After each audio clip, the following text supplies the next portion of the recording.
In today's show, we're taking our cues from colors like these. Over the past 20 years as a garden designer, I've enjoyed helping homeowners create private sanctuaries full of beauty and wonder.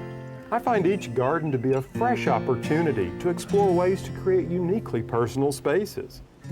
These are just a few of the gardens I've helped to transform into garden homes.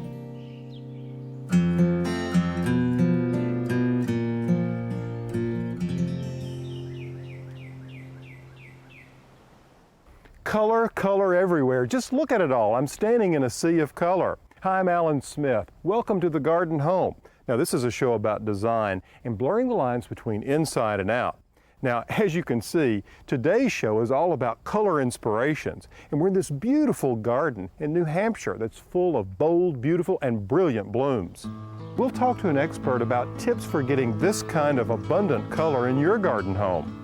And since we're talking about color, a little later in the show, we'll meet up with a paint specialist with tips on bringing the outside in.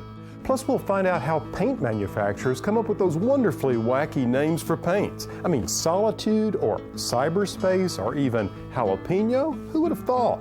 And for some interesting plant names, I talked to Carol Huntington, where she told us how plants that produce wonderful blooms like these get their names. When it comes to color, we all have our favorites. I tend to be a little partial toward blue, but you may like yellow, red, or even a hot fuchsia like this wonderful petunia behind me. But no matter what color you like, there's one color I've learned to respect as a garden designer, and that's gray. You see, it's a great plant to use in design. I refer to it as a colorless blender. So I thought we'd focus on some gray plants, talk about how to use them in the garden, and the best growing conditions to make them thrive. And I always like to bring you colorful ideas for outdoor entertaining. In this show, we'll see the latest trend in mixing and matching colors for the table. Right now, let's get started by exploring this garden a little further.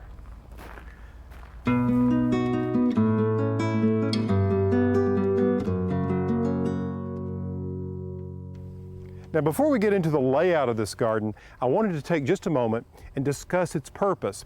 You see, the idea here is to create a display garden that showcases some of the best American horticulture has to offer. Now, what's great about this is that they're doing two things.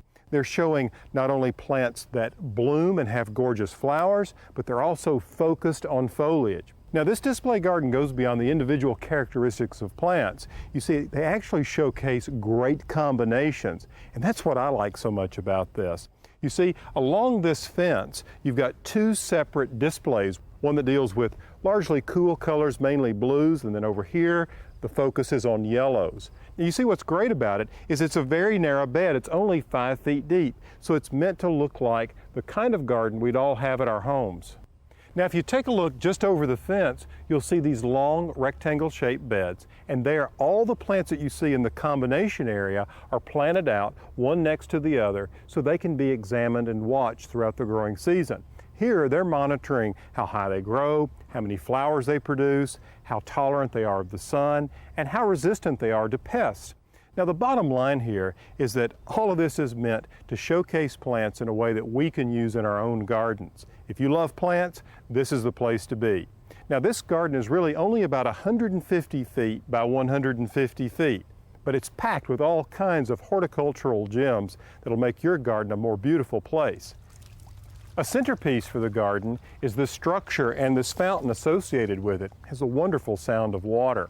Now, what this does is it serves as a place for partial shade plants, plants that like sun but not too much. Under it, you'll find a wide range of foliage plants, such as several different varieties of heuchera and oxalis. Among the blooming plants, there's Taurinia, sometimes called wishbone flower, in several different shades of blue, along with impatiens and begonias. And as you can see, it's a great place to display hanging baskets. Now, earlier, I met with Carol Huntington to talk about the names of these plants and how they create an abundant amount of color in any garden. Carol, don't you think the worst part of gardening is trying to remember all the plant names? Absolutely. They're just amazing. I mean, between the botanical name and the common name and then a cultivar name, it's just almost impossible. I've been around these plants for years and they just slide right through my head. Oh, they go over my head sometimes. Well, you know, it's nice when the name of a plant can somehow be associated with a quality it possesses, because it makes it easier for me to remember. Right. A good example of that is this Supertunia that's right here. These are gorgeous. Yeah, and the name says it all. Supertunia. Exactly. Well, tell me, were these planted on a berm or a mound? No, these are actually planted right in the ground, as level as the ground is here in the walkway. You are kidding. No. They're huge. I know. And they've got to be 28 inches tall. Right. That's the characteristic of these plants. Supertunias. Mm-hmm. So this little petunia is a really heavy feeder. They are, and with the right food and water, they can grow up to 1 inch a day. 1 inch a day. You can sit here and watch them grow. Almost. That's just amazing. So at 1 inch a day, they must grow under a wide range of conditions. They really do, but they love sun. Sun, good fertilizer, and water. Yeah. Well, they're obviously very happy here. Now, tell me about the Supertunias. Do they come in a wide range of colors? They do. There's blues, shades of pinks, shades of purples, whites, reds, and even a yellow. And all colors are just as robust as this one? You bet. Now, I think Supertunia will be an easy name for me to remember. Now, among all the other beauties you have here, is there something that's caught your eye that the name really works with the plant? There was a new introduction that we had last year called Euphorbia Diamond Frost, and I think that name really suits it well. Yeah, I've seen that. It's very sort of ethereal and light. Right, and airy, and it actually, when you look at the blooms, it looks like little chips of diamonds. Now, another one that I think is really well named is the Angelonia. It is a perfect name, Angel Face series. It's a happy plant, summer snapdragons, and it has the face of an angel. Well, and it's so easy to grow as well, which makes me very happy. And those come in a series of colors too, pink, white, blue, purple. And they have the amazing aroma of grape crush or grape juice or grape Kool-Aid. Right, when you rub the leaves. Yeah, they're fantastic. You know, Carol, I have to say one of the worst plant names is Agryranthemum. How much harder could that be to say? Agryranthemum, the Marguerite daisies. Right. Yeah. There's some names that are easier to pronounce than that within the series, like butterfly and vanilla butterfly. I love butterfly, and butterfly blooms for such a long period of time. It does, and what's better than a daisy flower? That's right, and they look like butterflies in the garden, and they attract butterflies. Yes, they do. So it is very well named indeed. I have this friend in England who cannot remember botanical names at all, and so anytime someone asks her what a plant is, she says, "Oh, that's Enopoticum forgetanamium," which I think is really good. It's good. But you know, a name that you often get confused with Agerathemum is Ageratum. That gets me almost every time. And you've got some beautiful Ageratums here. We do. We have a new series called Artist Series, and when you look at those flowers, it almost looks like a brush, an artist's brush. Right. But what I really like about that plant and what makes it one of my favorites is the old seed varieties used to die out on top. Yeah, you'd see the dead blossoms. And this new artist series, we say it buries its dead. In other words, the old spent blooms are down below and the new blossoms come up above. Hiding the brown ones all the time. Exactly, so you have that nice show of color all summer long. Another thing that I really like about it is you get that real true blue that you don't very often see in nature. It's so beautiful. You know, I think it really does help when the name of a plant somehow is associated with it. It's a little mnemonic that helps me remember and helps me get over this phobia for names. And it makes sense for everyone. It does. Thank you so much for the tour. It's been great fun. Oh, thank you so much.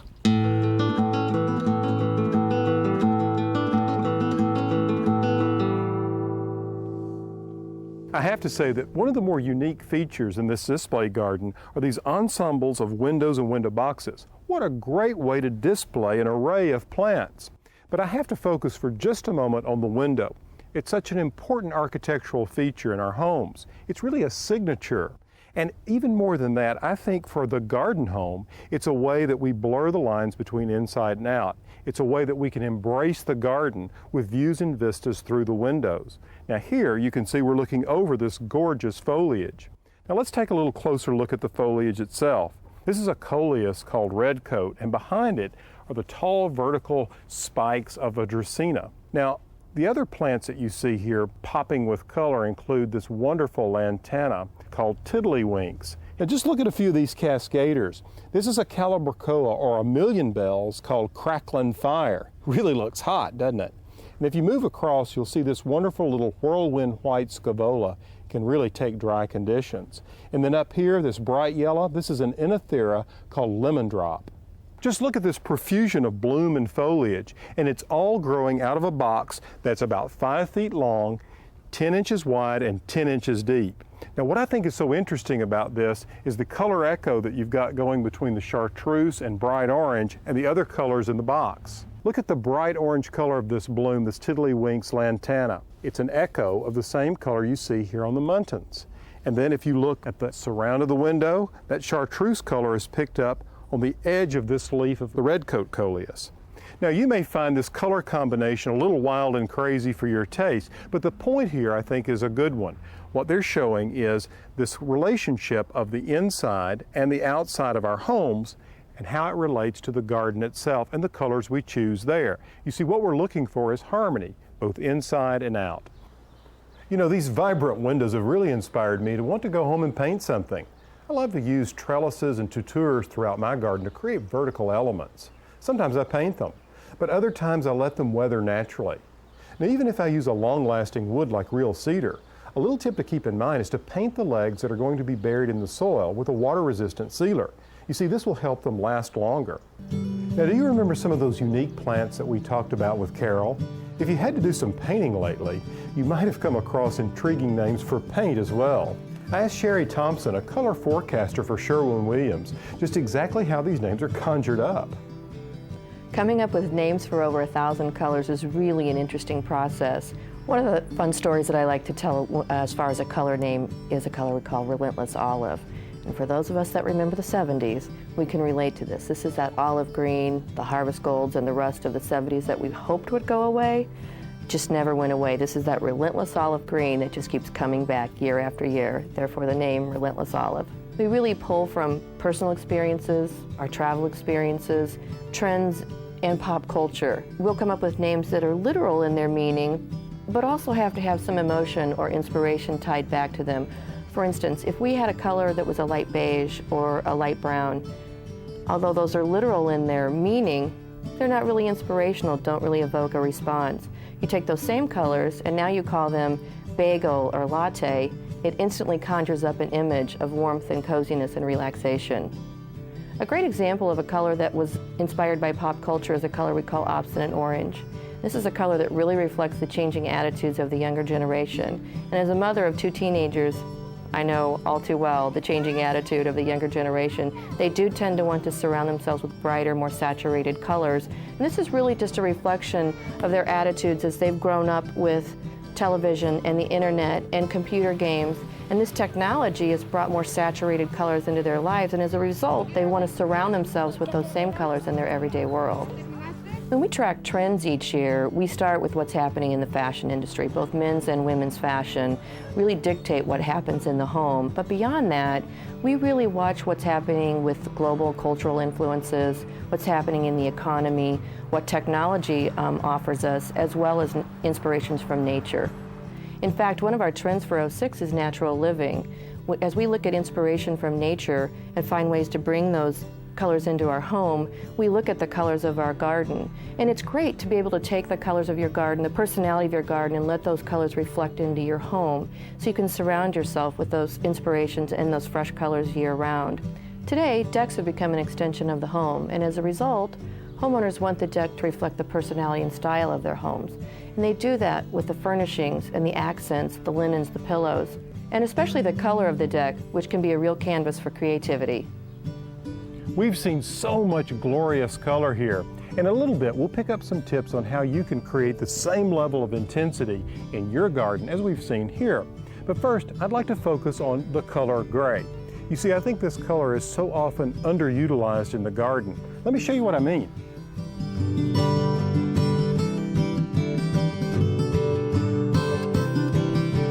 Hey, Lynn. Hi, Alan.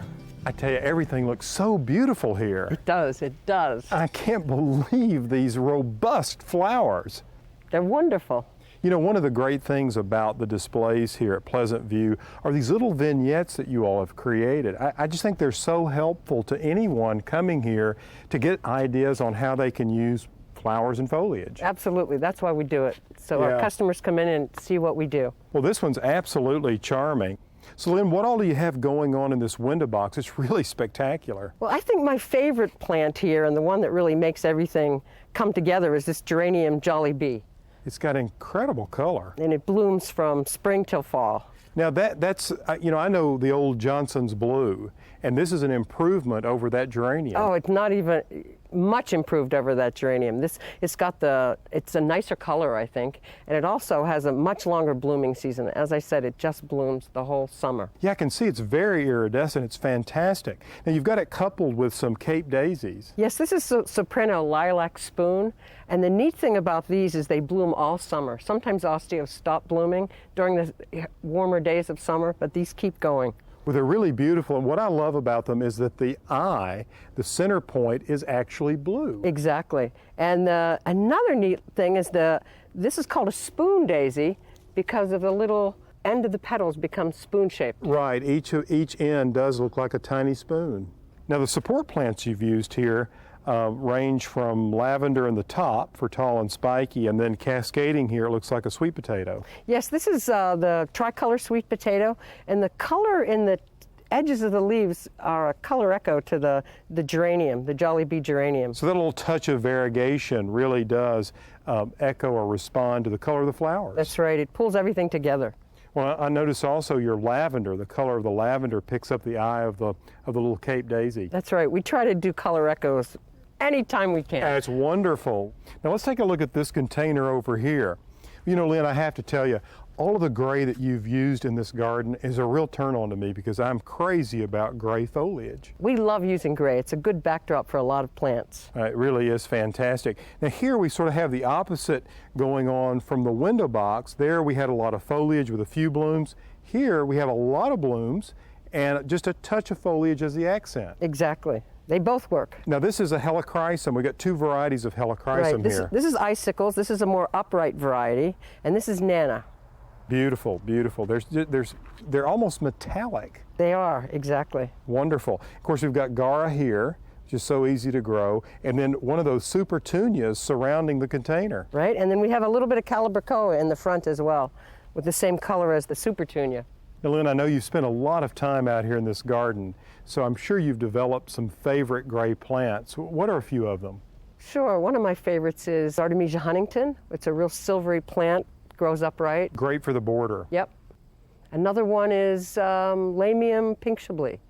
Another good shade plant. Exactly. Yeah. With nice pink flowers. Very good. Well, what's interesting is all these gray plants are really foliage plants, except for pink Chablis. It has a beautiful flower. But what's so interesting to me is that these foliage plants are a great foil for all the bloomers, and wow, do you not have bloomers here? Look at this. Yes, isn't this fantastic? It is just gorgeous. Now, these are all Supertunias, right? That's right. Well, there's super bells in here, Calibrachoa, but yes, Supertunias. Okay, Lynn, you got to tell us, how do you get things to bloom the way they do? We fertilize. Really? Yes. Well, walk me through a season. I mean, how do you get these display beds to look so robust? Well, in early May, we start and we put a broad spectrum herbicide over the beds to get rid of all the weeds. Then we rototill. We add a couple inches of compost. We rototill again, then we plant. And when you plant, do you add a fertilizer then? If it's a bed that we're putting a plant that requires a lot of feed, we use a slow release fertilizer. I see, so you work it into the soil at that point. Exactly. And then you, I guess, go ahead and plant. Then we go ahead and plant. It's wonderful. Then what about through the growing season? What do you do? All the water that touches these plants is blue. So every time you water, you have a blend of an all-purpose liquid fertilizer Exactly. that you feed them with. Exactly. And these Well, do you boost it up, or I mean, what's the deal? Yeah, these Supertunias are heavy feeders, and the only difference between this petunia and somebody's petunia that doesn't look so good is fertilizer. Oh my And you need a lot gosh. of sun and a lot of fertilizer. We recommend at least 2 times what's on the box if the plant is outside in the sun all day.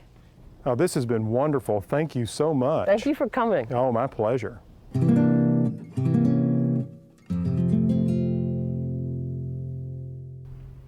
So we spend all this time choosing just the right color theme, we design the garden, we plant the garden, we maintain the garden. So when can we just kick back and enjoy it? How about some tips on how you can make your outdoor living spaces more enjoyable for you and your friends?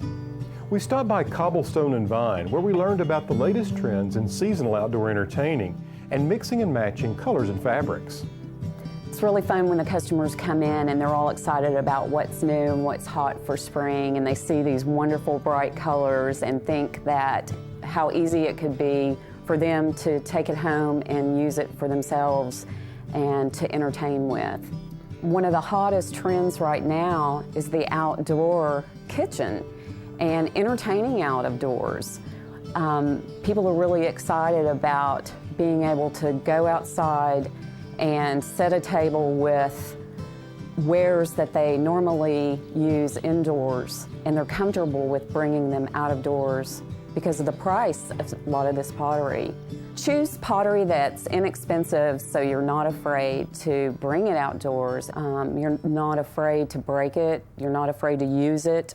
It adds a lot of warmth, different textures, layering, using nature-inspired elements such as topiaries, wine coolers, flower holders that are nature-inspired with birch and moss. Here we've taken an indoor runner, carpet runner, and we've placed it outdoors on our table and used it as a table runner.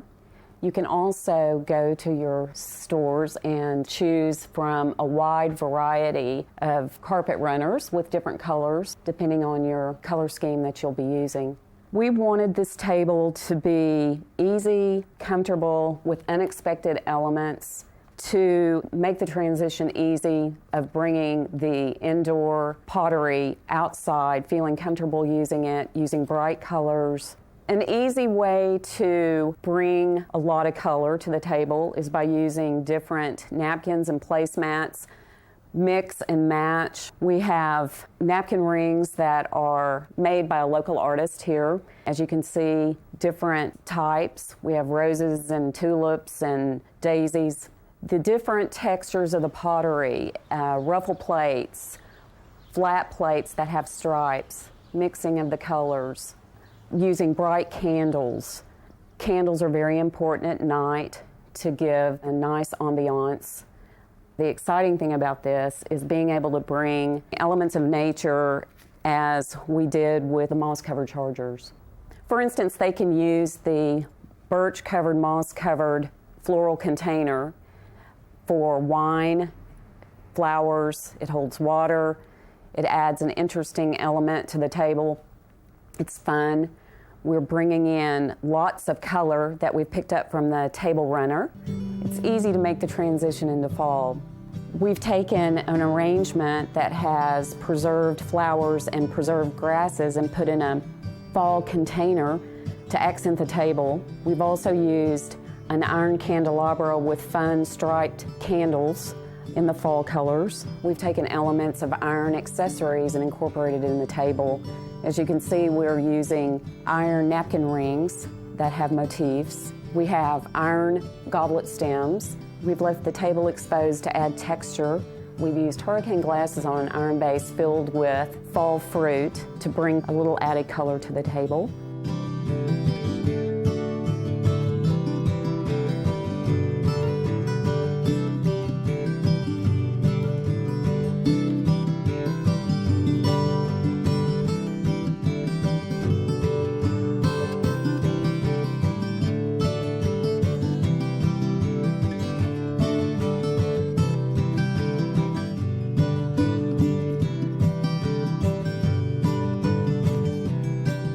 Now, before we say goodbye to this beautiful and inspiring place, I want to leave you with one last tip.